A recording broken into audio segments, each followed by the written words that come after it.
প্রত্যেকটা মেয়ের বাবা যদি তার মেয়ের পাশে ঠিক এইভাবেই দাঁড়াতো তাহলে কিন্তু কোনো মেয়েই এই পৃথিবীতে জাহান্নামের মতো শাস্তি পেত না। আসসালামু আলাইকুম, কেমন আছেন সবাই? আশা করি সকলেই সুস্থ আছেন। হাতে সেলাই করা এই সুন্দর গহনাটি কিভাবে তৈরি করেছি তাই আজকে আপনাদের দেখাবো এবং তার পাশাপাশি আপনাদের সাথে একটি সত্য ঘটনা শেয়ার করব। সব মেয়ে আংটি পরতে পছন্দ করবে এটা কিন্তু কোনো নিয়মের মধ্যেই পড়ে না। তবু এঙ্গেজমেন্টের রিং বলে আমি চেষ্টা করছি, কিন্তু চেষ্টা করলেই সব মানুষ সবকিছুই পারে না। আমি পাখি, সদ্য ইন্টার্ন শেষ করা একজন এমবিবিএস ডাক্তার, একটা প্রাইভেট হসপিটালে চাকরি করি। চাকরিটা একেবারেই নতুন, যখন তখন ওটি অ্যাসিস্ট করার ডাক পড়ে আর আংটি খুলে বারবার ওয়াশ নেওয়া সত্যিই কষ্টকর। একদিন ভুল করে প্রায় আংটিটি রেখে চলে এসেছিলাম বাসায়। সেদিন এসে বাসায় আংটি খুলে রেখেছিলাম। আমার বিয়ে ঠিক হয়েছে প্রায় 2.5 মাসের মতো, আর বিয়ে হবে সামনে 6 মাস পরে। আর আংটি খুলে রাখলেই এঙ্গেজমেন্ট ভেঙে যায় না। আর আমার বাসায় এসব নিয়ে কারোর কোনো মাথা ব্যথাও নেই, আর থাকবেই বা কেন? এটা কি কোনো লজিক আছে যে আংটি খুলে রাখলে এঙ্গেজমেন্ট ভেঙে যাবে? কিন্তু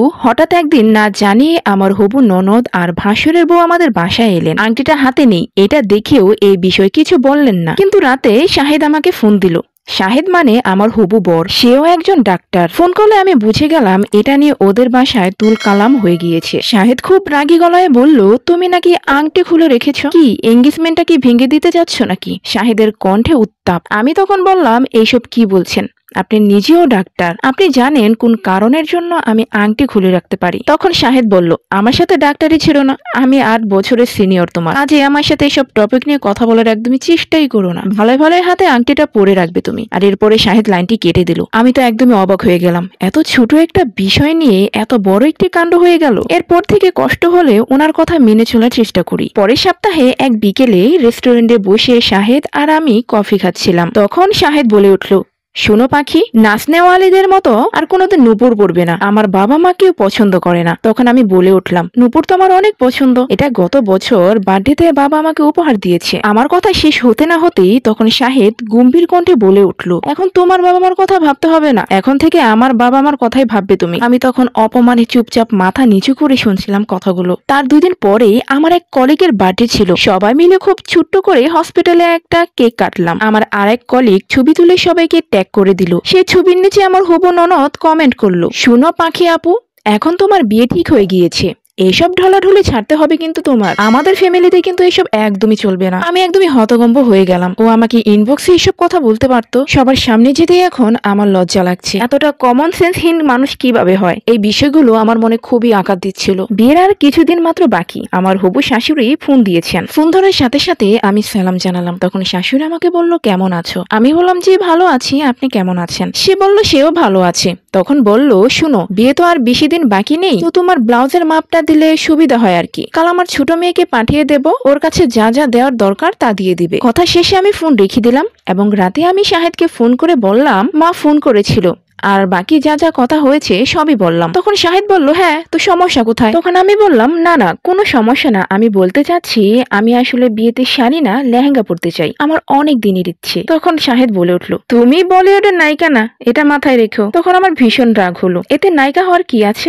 এখন তো অনেক মেয়েই পড়ছে, আর আপনার বাজেটের মধ্যেই হবে। মানুষ তো একবারই বিয়ে করে, সেখানে আমি আমার পছন্দের পোশাক পরতে চাই। এই প্রথম আমি একটু উচ্চ স্বরে কথা বললাম। তখন শাহেদ চিৎকার করে বলল, এত বড় সাহস তোমার, তুমি আমার সাথে চিৎকার করে কথা বলছো? তখন আমি বললাম, আমি চিৎকার করিনি, আমি শুধু আমার পছন্দ আপনাকে জানিয়েছি। শাহেদ তখন উচ্চ স্বরে বলছে, চুপ, একদম চুপ, আমার মা যেটা পছন্দ করে দেবে সেটাই তোমার পড়তে হবে, আর আমার ফ্যামিলি যেটা বলবে সেটাই তোমার শুনতে হবে, এর বাইরে এক পাও বাড়ানোর চেষ্টা করবে না, আমি একদমই পছন্দ করি না। আমার তখন এতটা কষ্ট হচ্ছিল আর এতটা কান্না পাচ্ছিল। খাবার টেবিলে বাবা মা ভাই সবাই ছিল। বাবা জানতে চাইলেন আমার কোনো সমস্যা হচ্ছে কিনা, কেননা এই সময়টাতে তো মেয়েরা বেশ উৎফুল্ল থাকে। আমি এতদিন কোনো কিছুই না জানালেও আজ আর পারলাম না, ঝরঝর করে কেঁদে ফেললাম আর সবকিছুই খুলে বললাম বাবা মাকে। তখন মা আমার মাথায় হাত রাখলেন। বাবা জিজ্ঞাসা করলেন, আম্মু কালকে তোমার ডিউটি আছে? আমি জানালাম, মর্নিং ডিউটি। ঠিক আছে, তাড়াতাড়ি বাসায় এসে পড়ো, এসব নিয়ে কালকে কথা হবে, আর তুমি একদমই কান্নাকাটি করবে না, বাবা মা পাশে আছে তো তোমার, এখন জলদি খেয়ে নাও তো আম্মু। এই জায়গাটাতে একটু থামি। পাখির বাবা মা পাখিকে কত সুন্দর করে বলল, বাবা মা পাশে আছে তো, তোমার কোনো চিন্তাই নেই। এই কথাটা যদি প্রতিটা বাবা মা তার সন্তানকে বলে, বিশ্বাস করেন প্রত্যেকটা ছেলে মেয়ে মানুষের মতো মানুষ হবে, জীবনে খুবই উন্নতি করবে। কিন্তু 20% বাবা মাও এই কথাটা তাদের সন্তানকে বলে না। টাকা কামাতে পারলে সন্তান ভালো, টাকা কামাতে না পারলে সন্তান খারাপ। কিন্তু তাদের এই ছোট্ট কথাটা একটা সন্তানকে যে কতটা উঁচুতে উঠিয়ে দিতে পারে এটা তারা একদমই বুঝে না। তো যাই হোক, গল্প শুরু করি। পরদিন ডিউটি থেকে বাসায় ফিরে আমি তো পুরো অবাক। দুপুরের খাওয়া দাওয়া চলছে, সাহেবদের বাড়ির সকল মানুষই নিমন্ত্রিত আমাদের বাসায়। আজকে খাওয়া দাওয়া শেষ, আমার হবু শাশুড়ি বললেন, হঠাৎ কি ব্যাপার ভাই সাহেব? সকালবেলা ফোন দিয়ে বললেন আজকে দাওয়াত, অবশ্যই যেন আসি। আপনার কথা তো আর ফেলতে পারি না, হাজার হোক আত্মীয় হতে যাচ্ছেন। তখন বাবা বললেন, না আসলে আপা, আমাদের দুর্ভাগ্য, আমরা আপনাদের সাথে আত্মীয় হতে পারছি না। তখন হবু শাশুড়ি চমকে উঠলেন, সাথে ঘরভর্তি সবাই, এমনকি আমি নিজেও। মানে বিয়ে আর কয়দিন বাকি? আপনি এসব কি বলছেন ভাই সাহেব? সত্যি বলতে কি আপা, আমার মেয়েটাকে আমি খুবই যত্ন করে বড় করেছি। এখন বিয়েটা আমিই ঠিক করেছি,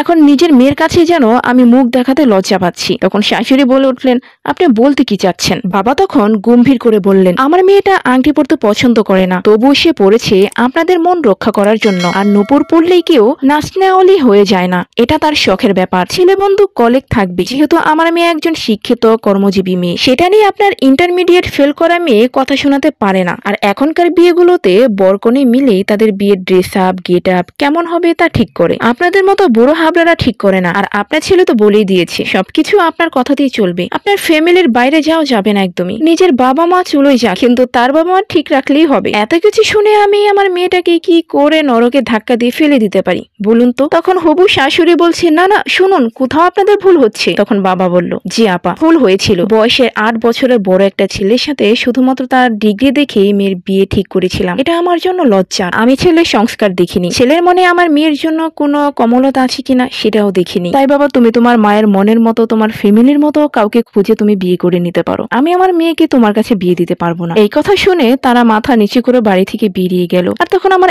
এতটা ভালো লাগছিল, এতটা খুশি লাগছিল, আর সবচেয়ে বেশি খুশি লেগেছে বাবা যখন বলল আপনার ইন্টারমিডিয়েট ফেল করা মেয়ে আমার মেয়েকে কথা শোনাতে পারে না। আজ আমি অনেকদিন পরে নিঃশ্বাস নিতে পারছি, মনে হচ্ছে আমার বুকের ভিতর থেকে ভারী একটি পাথর নেমে গেল। সত্যি কথা বলতে কি, বাবা মা যদি আমার পাশে না থাকতো তাহলে হয়তো আমি এই যুদ্ধে জয় হতে পারতাম না। আর এটাই বাস্তব, বাবা মা যদি পাশে না থাকে তাহলে কোনো দিনও কোনো সন্তান এগিয়ে যেতে পারে না। তাই আপনার সন্তান খারাপ হোক, যেটাই হোক, আপনারা বুঝাবেন, তাদের পাশে থাকবেন, অন্যায় করলে শাসন করবেন, কিন্তু কখনো দূরে ঠেলে দিবেন না। কারণ একটা সন্তান বাহিরের মানুষের কাছ থেকে কষ্ট পেলে সে কষ্ট সহ্য করতে পারে, কিন্তু বাবা মার কাছ থেকে ছোট্ট একটি আঘাতও যদি সন্তান পায় তাহলে তার জন্য এই পুরো পৃথিবী নরক হয়ে যায়, আর পুরো পৃথিবীটাই থমকে যায়, যেমনটা আমার পৃথিবী পুরো থমকে গিয়েছে।